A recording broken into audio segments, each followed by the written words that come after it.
प्यारे विद्यार्थियों, आज हम ध्रुव स्वामिनी नाटक के आधार पर कोमा का चरित्र चित्रण करते हैं। यह जो कोमा के चरित्र की जो भी विशेषताएं हैं उनके बारे में जानते हैं। आपने कोमा के बारे में इस नाटक के माध्यम से जो एक मिहिर देव की पालित पुत्री है उसके चरित्र की विशेषताओं को खूब जाना। उसी का आज हम अध्ययन करते हैं। कोमा का आगमन नाटक के द्वितीय अंक में होता है, अर्थात कहने की बात है कि नाटक 3 अंकों में विभाजित है। पहले अंक में ध्रुव स्वामिनी का आगमन होता है, द्वितीय अंक में कोमा का आगमन होता है। वह नाटक की काल्पनिक पात्र है, वह आचार्य मिहिर देव की पालिता पुत्री है, तासकराज की प्रेयसी है। उसका चरित्र नाटक में सबसे कोमल, स्नेहमयी और प्रेम पुजारिन शक कन्या का है। नाटक के आधार पर चरित्र की विशेषताएं अनेक हैं। नंबर 1 पर जो आती है वो सबसे पहले है प्रकृति प्रेमी। देखो, प्रकृति का आपने जब नाटक का द्वितीय अंक का प्रारंभ होता है, आपने वहाँ पर छोटी छोटी पत्तियों पेड़ पौधों की बात करती है, उनके पानी देने की बात करती है, उनकी मलिनता की बात करती है। वहाँ से ही आपको अंदाजा आ जाता है कि ये प्रकृति प्रेमी है। कोमा को प्रकृति से अतिशय प्रेम है। नाटक में उसका प्रवेश ही प्रकृति के मनोरम वातावरण में होता है तथा वह वाटिका के पौधों को सींचते हुए प्रकृति के प्रति अपना प्रेम इन शब्दों में व्यक्त करती है। इन्हें सींचना पड़ता है, नहीं तो इनकी रुखाई और मलिनता सौंदर्य पर आवरण डाल देती है। देख, आज तो इनके पत्ते धुले हुए भी नहीं हैं, इनमें फूल जैसे मुकुलित होकर ही रह गए हैं। खिलखिलाकर हंसने का मानो इनमें बल ही नहीं है। यहाँ पर कोमा ने जो प्रकृति के छोटे छोटे पौधे हैं जिन्हें वह पानी देती है, आज उनको पानी नहीं दिया गया, तब उन पेड़ पौधों के पत्तों को देखकर वह अनुमान लगाती है, कल्पना करती है कि आज इनको सींचा नहीं गया है। उसके बाद जो दूसरा बिंदु आता है वह है प्रेमी हृदय। प्रेमी, आपने नाटक में जहाँ पर कोमा का आगमन होता है वहाँ पर कोमा जैसी आपने प्रेयसी नहीं देखी होगी आज तक। कहते हैं कोमा एक स्नेहमयी व सौंदर्यमयी नव युवती है, अर्थात नव यौवन में है, जिसका हृदय प्रेम से पुलकित है। वह जीवन के लिए प्रेम को आवश्यक मानती है, तथा यह भी समझाती है कि प्रेम करने का भी एक समय होता है। उस समय यदि प्रेम विहीन रहा जाए तो मनुष्य का जीवन नीरस ही व्यतीत हो जाता है।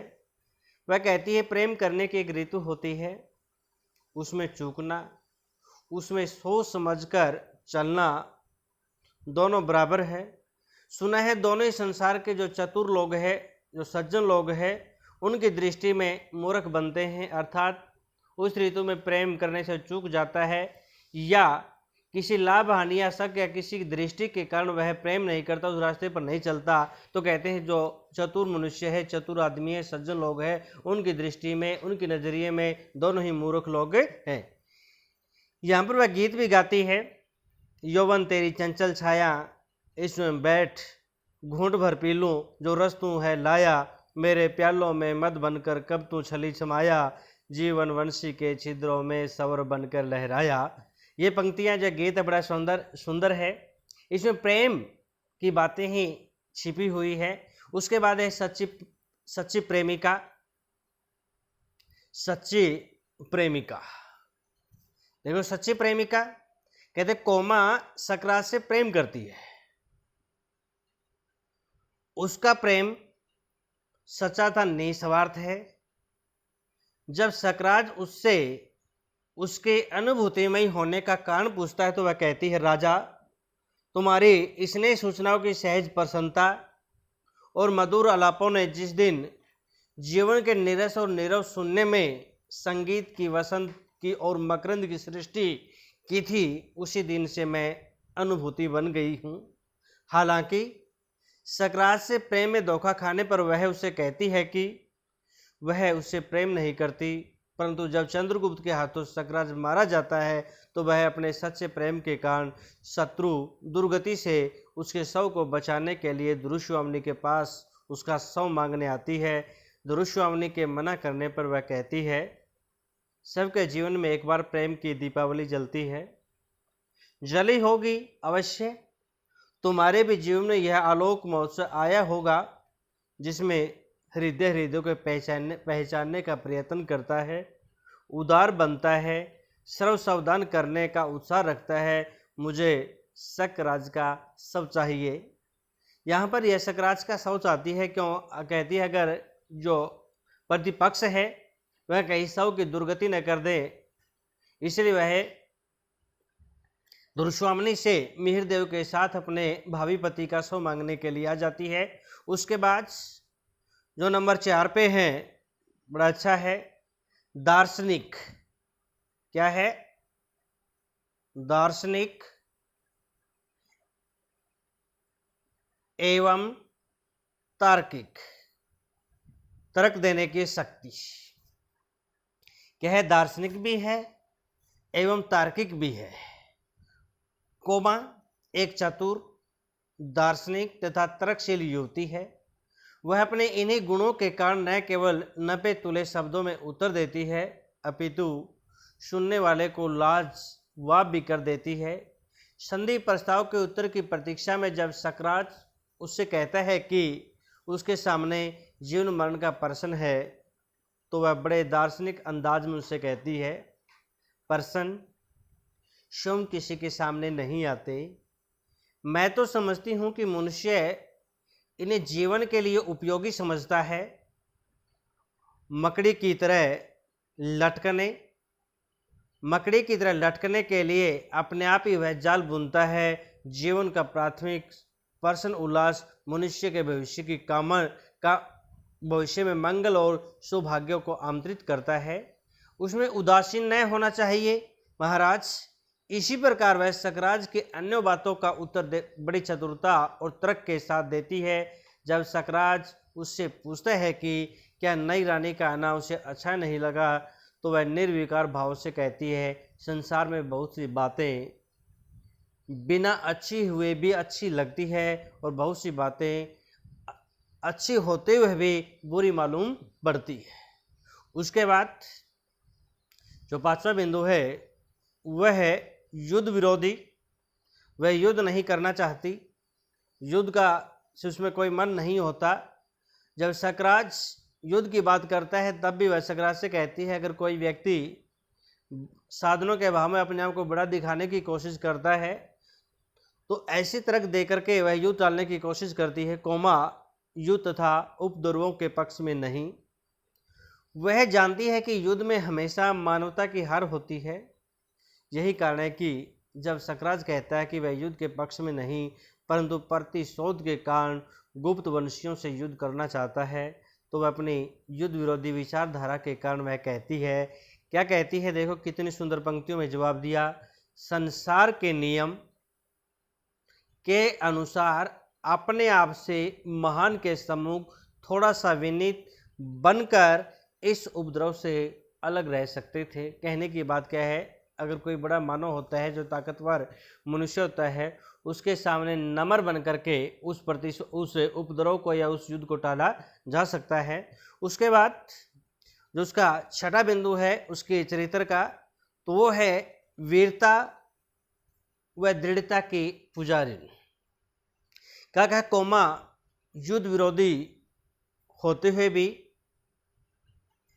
एक ऐसे पुरुष को अपने जीवन साथी के रूप में देखना चाहती है जिसका हृदय अपने पौरुष की उष्मा से दीप्त हो। कायर, भीरु व आशंकाग्रस्त व्यक्ति को वह अपना प्रेमी कहने में लज्जा अनुभव करती है।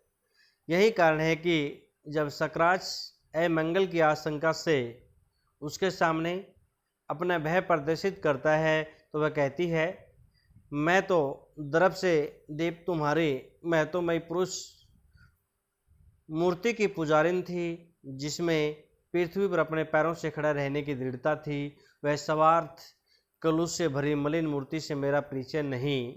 अपने तेज के अग्नि में जो सब कुछ भस्म कर सकता हो, उस दृढ़ता का आकाश के नक्षत्र कुछ बिना बना बिगाड़ नहीं सकते।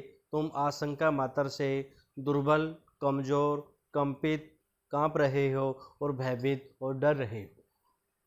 उसके बाद जो 7वां बिंदु है, नारी मर्यादा, जो भारतीय नारियों की जो मर्यादा है, कहते हैं अपने तमाम मानवीय गुणों के साथ कोमा नारी मर्यादा की रक्षक भी है। नारी की मर्यादा की रक्षक अर्थात जो नारी एक मर्यादा, नारियों की एक मर्यादा उसकी रक्षा करती है, उसे वह बात बिल्कुल पसंद नहीं है कि सकराज अपने प्रतिशोध का अर्थ होता है बदला, राजनीति का बदला। आग को ठंडा करने के लिए, आग या पर मुहावरा करने के लिए दुरुस्वामिनी के स्त्रीताओं को भंग करे, उसे अपने विलास स्त्री बनाए। पहले वह सकराज को समझाती है, मेरे राजा, आज तुम एक स्त्री को अपने पति से विछुन कराकर अलग करा करके अपने गर्व की तृप्ति के लिए कैसा अनर्थ कर रहे हो। परंतु जब वह इस कार्य को अपना राजनीतिक प्रतिशोध कहता है तो वह दृढ़ता से कहती है, किंतु राजनीति का प्रतिशोध, राजनीति का बदला एक नारी को कुचले बिना नहीं हो सकता। उसके बाद इस प्रकार हम कह सकते हैं या देखते हैं कि कोमा का चरित्र ऐसी सच्ची प्रेसी, प्रेमी, हृदय प्रेमिका का है, जो हर संभव प्रयास करके अपने प्रेमी को कुमार्ग, बुरे रास्ते पर जाने से रोकना चाहती है। परंतु जब वह नहीं मानता और मृत्यु को प्राप्त होता है, तब भी वह अपनी मानवीयता का परिचय देते हुए उसके शव को दुर्गति से बचाने के लिए तथा उसका अंतिम संस्कार करने के लिए शत्रु रानी से मांगकर ले आती है। विडंबना यह है कि इस मानवीय चरित्र की रामगुप्त द्वारा अमानवीय तरीके से हत्या कर दी जाती है।